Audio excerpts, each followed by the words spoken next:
Greetings, I'm Amy from sewinformed.com, and we just finished filming our Serger Basics class where we learn to turn inside-outside corners. We work with differential feed, rolled hem, and of course we did a little bit of flat locking.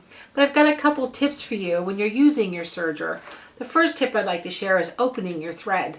A lot of times when we would go to peel our thread open, they're hard to get open, so we're tempted to take our scissors and cut the plastic off. Well, what happens when you cut the plastic? You end up with a spool of thread that's cut halfway through and almost rendered worthless, if nothing else. Very frustrating.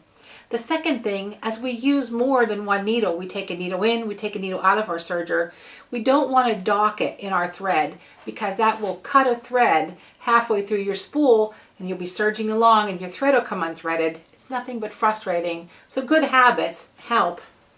My other favorite tip is I know you probably have a few ball caps laying around the house, especially the ones you don't like. Well, you take them from your family member and you use them as a thread catcher. So what I do is I take the bill and I slide it underneath my serger, right between the feet.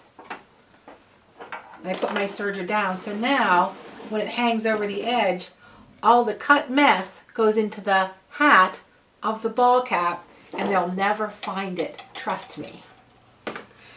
When you like to practice your serging, especially those outside corners that we showed in the video, I like to take a towel that maybe is stained or just beyond its life, and I will serge around this towel to make it a dust cloth or a car wash towel. And the serging prevents all the pokies and all the loops of the thread from coming out, so it can be laundered with the rest of the rags. So it's very simple. A couple tips, and knowing to love your serger makes life a whole lot easier, because the more you know, the more you sew.